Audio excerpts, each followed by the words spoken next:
obvious. You know, some of the things in the Bible, intelligent people can disagree. You know, I think it means this. Well, I think it might mean this other thing.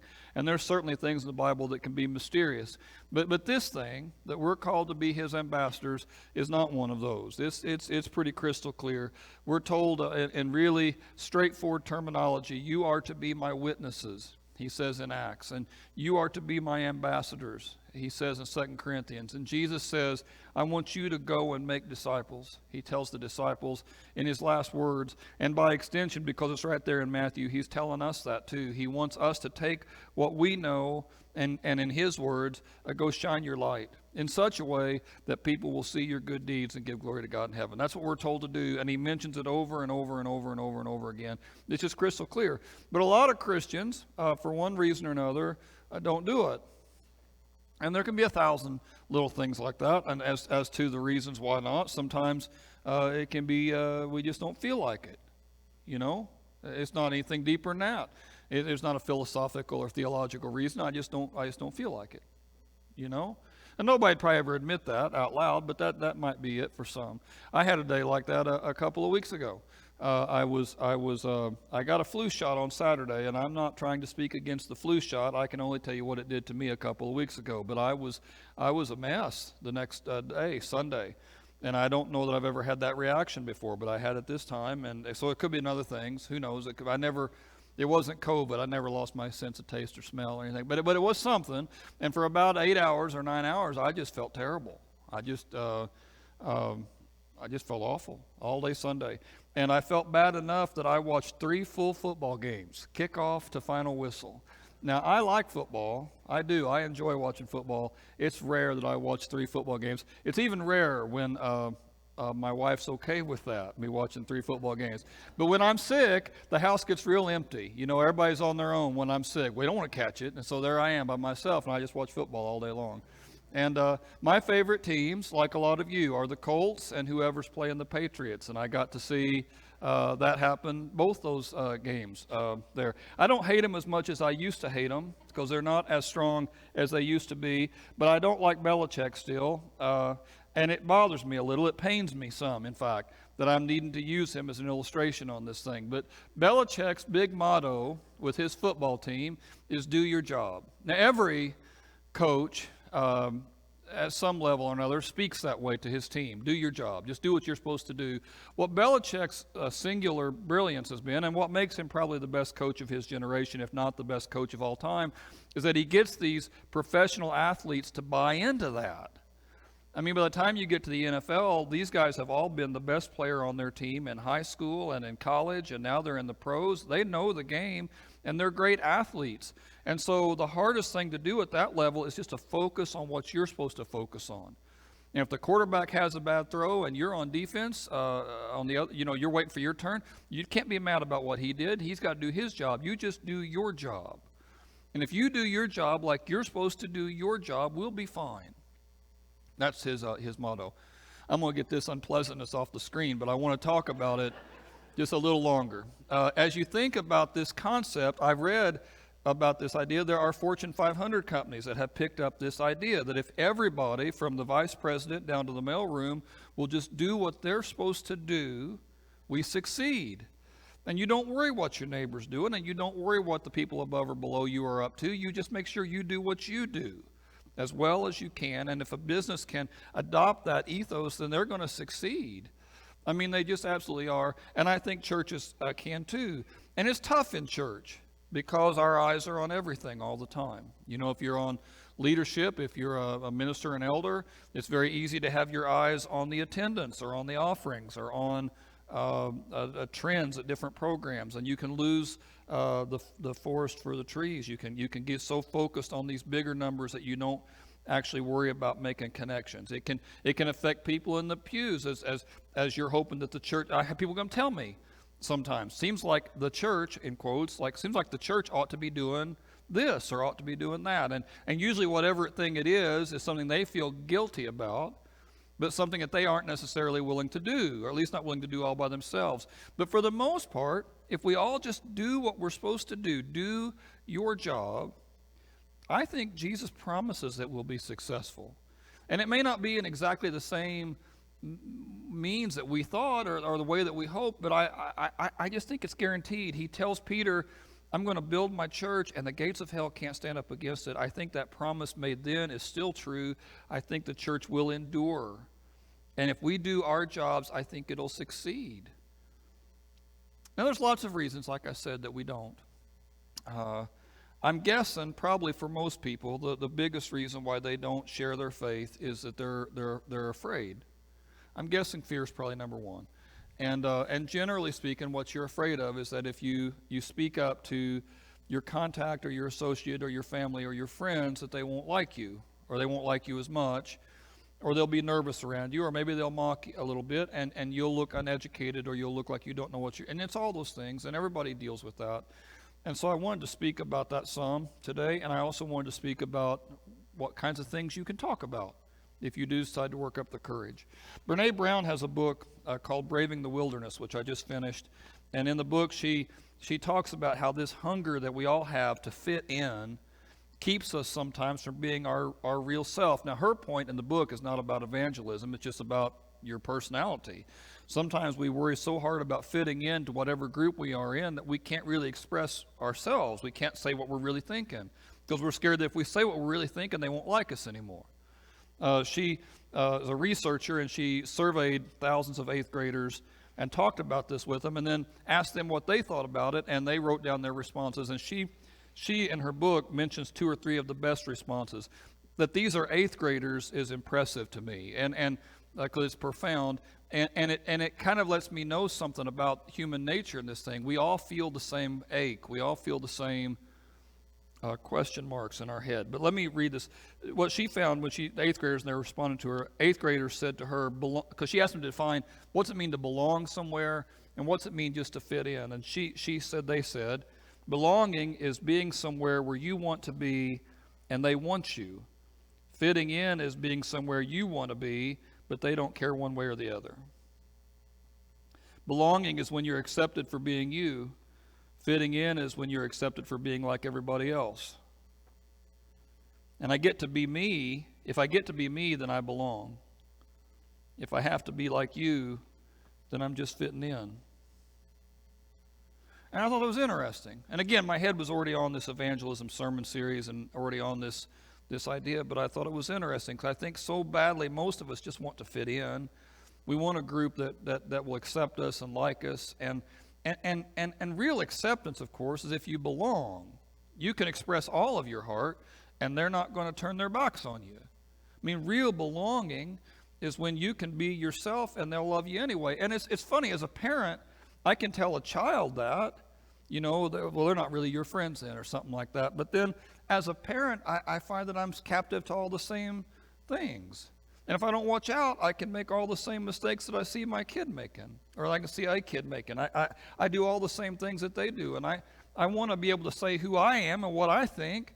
And if people like it, they like it. If they don't, they don't. And it's so hard in our current environment, especially like on social media. Everybody likes to argue and fight and fuss, and it makes you wonder if it's even worth saying it. And maybe even if we're not too careful, we can start to be ashamed of the things we believe and just learn to be quiet. But we're not ashamed. We're not supposed to be. Ultimately, our foundation is based on what Christ did for us. And because of what Christ did for us, because of what Christ gave to us, because of who Christ is for us, we know with Him we belong. Incidentally, for whatever it's worth, we know that we belong with Him even when we're bad.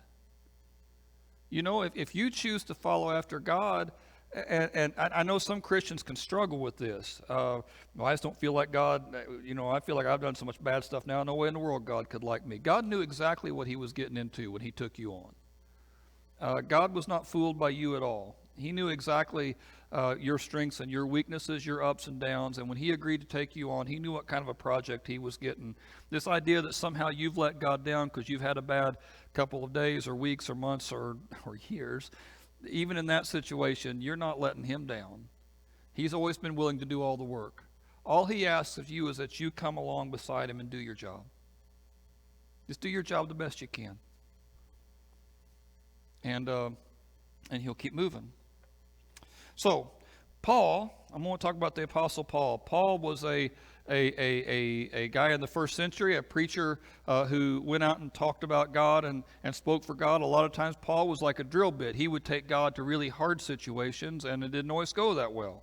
And you can read about his stories and exploits there in Acts. But I wanted to pick on one story in particular because I wanted you to see Paul's courage, A. I wanted you to see Paul's success and how it went, and I wanted you to catch that, B. And I also want you to catch kind of Paul's technique, because I think Paul's got a good way of getting into this stuff. And while you may not want to use exactly the same words that Paul did if you decide to get into it, the same principles apply, and you can adjust accordingly.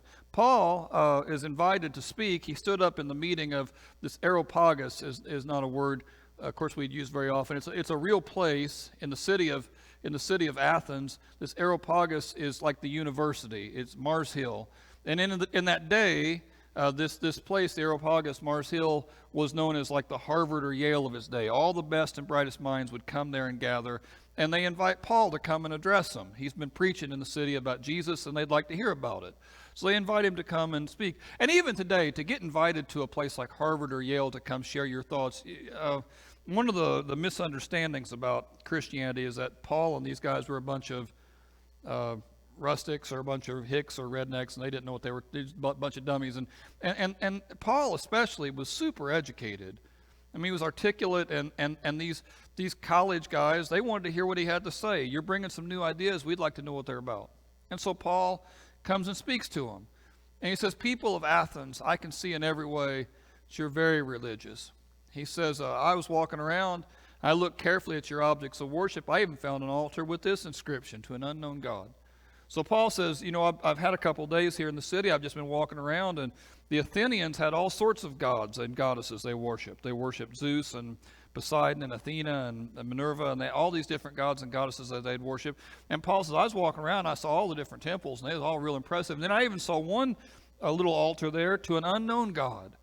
And the Greeks had so many gods and goddesses, apparently, they were all scared they might miss one. And then the thinking in that time period is if you didn't make the appropriate sacrifice to the goddess of the corn, then you wouldn't have corn that fall. So you just wanted to make sure you covered everything, right? And so for the guys in Athens, they were so religious that they wanted to make sure at the very least I this covered my bases. So this altar here to an unknown God was a just in case kind of an altar. I don't know if I really believe it. I don't really know anything about it, but just in case. And there are some guys who try to be Christian that way. They try to make a decision for Jesus. They don't really believe it. They don't really think it's true. They don't intend to adjust their life at all around it. It's just in case. Just in case I die and find out that hell is real. Just in case. And that's what this was. And Paul says, I saw that. He said, I can see you're really religious. And as I was walking around, I saw all kinds of altars. And this there's 2 or 3 things here I want you to catch. Paul's talking about something that's universally obvious, and everybody knows it, and we just kind of see it. And one of the things about human nature is we're all designed to worship. We're all designed to take things and put them on pedestals and get real excited about those things and divide into tribes. And this is my tribe, and we like this, and this is my tribe, and we think this is awesome. And there's something about humans that do that. Every human does it. Watching football again that day. I mean, you see grown men in the stand with their faces painted and the right clothes and the uniforms, and they're cheering the right way. If you were to go to an IU basketball game, if an alien came out of space and dropped into an IU basketball game, and they see the flags flying around and the cheerleaders are bowing down to it in the middle, what would the alien think was going on there, right? I mean, it's just like we do that. We do that with politics, right? I mean, I have my candidate, and you're either for my candidate or you're a moron, and we divide up in tribes that way, and we do it with 1,000 things. We do 1,000 different things we do it with. And Paul says, I see you guys doing that. You Athenians, I see you doing that, and even just in case God. And he says, so you're ignorant. He says of this very thing you worship, in this universal hunger you all have. He says, you don't totally understand it, but I want to talk about that, he says. And so Paul's taking something they all would relate to, and he's starting right there. He says, let me see if I can make this work. Oh, too far. Okay, where was I? I'm going to make a note to you. Okay, so the God who made the world and everything in it, he's the Lord of heaven and earth, He doesn't live in temples built by human hands. He's not served by human hands. He doesn't need anything. Rather, he himself gives everyone life and breath and everything else. Paul says there's a God in heaven and he made all this.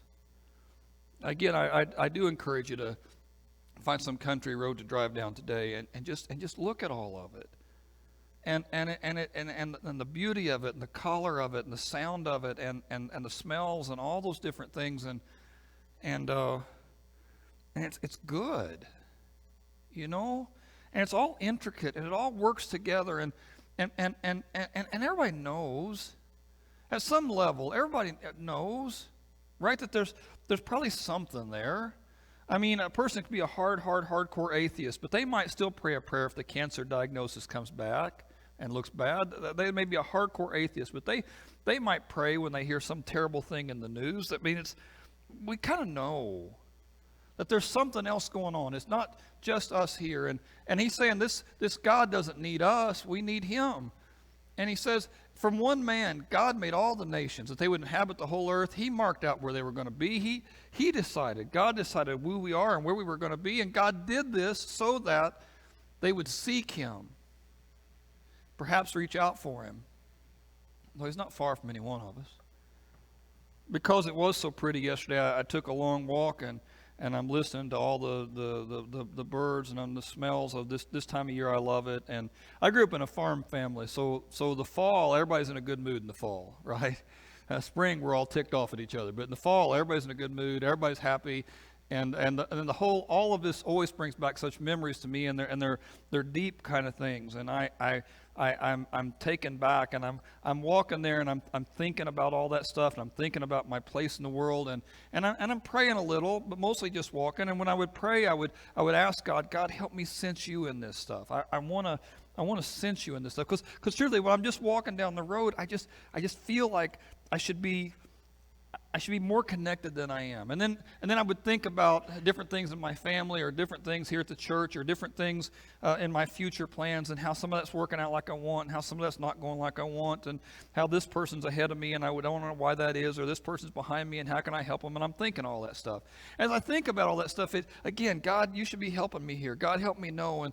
And the weird part is the more I thought about it, the more life, right? I'm thinking about all these things, the more I was drawn to want to figure God's place in it. Now, Paul says that that's on purpose, that the ache that we have, the questions, truthfully, that everybody has. God did this on purpose, so maybe you would turn to him.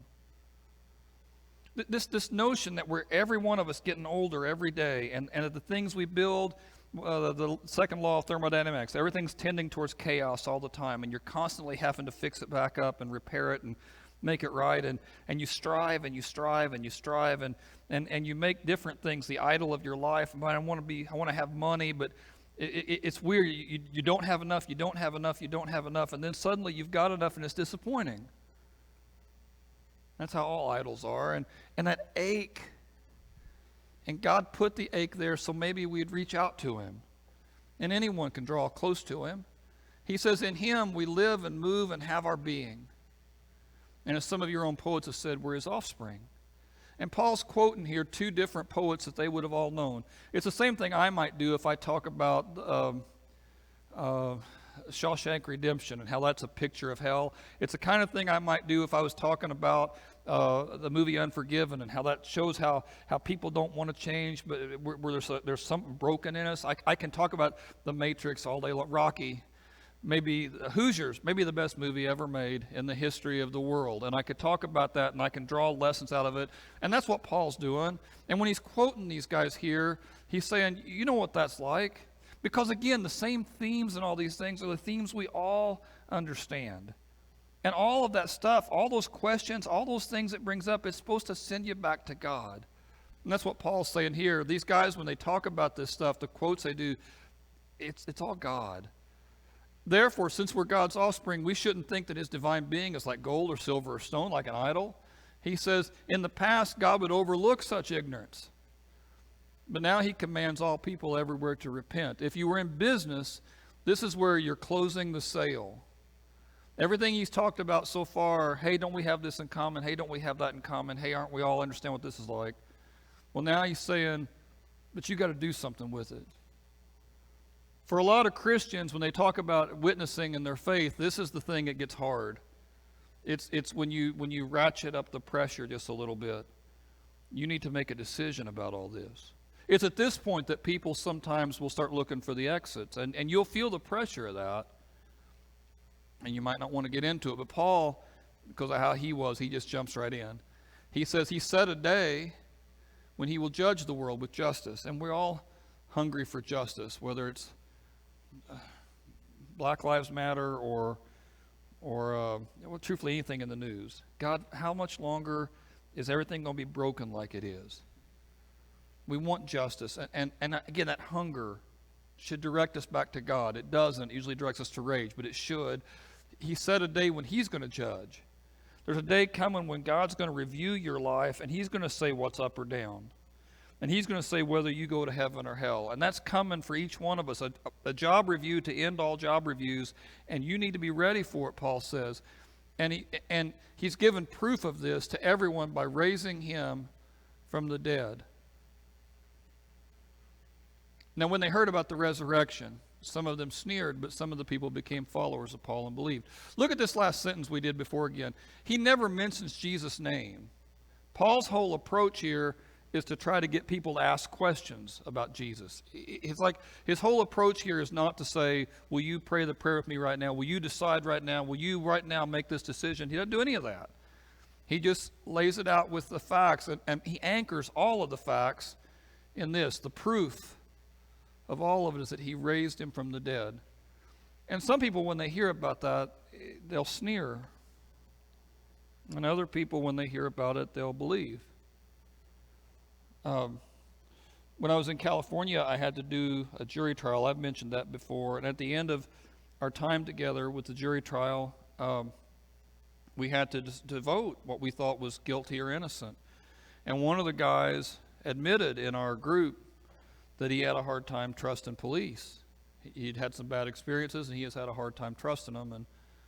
And so we had to talk about some of that in the jury room. I still remember that. And this notion that where he finally turned around is, how many people would have to be lying for this not to be what it is? I mean, I can believe in a bad cop, I can believe in a bad farmer or a bad lawyer or bad anybody else, but I mean, how many people would have to be lying for this guy to be innocent? And that was kind of one of the things that turned the case around for us in the jury. How many people would have to be lying for this Jesus story not to be true? All those apostles, the ones who were killed for their faith, who said they saw him. I mean, a guy like Paul here who lost everything pursuing Jesus. I mean, how many people have to be lying for this not to be true? I mean, if you want to say, well, I look at the church today and big mega church buildings, and Catholic Church has all this money in Rome, and it's just a money thing. But it wasn't a money thing then. And I agree, sometimes it can get corrupted, but it wasn't corrupt then.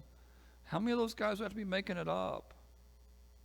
I mean, the one proof that you hang on this thing is that Jesus came out of that grave. I can't think of any other reason why people in Israel would have acted like they did around Jesus' time.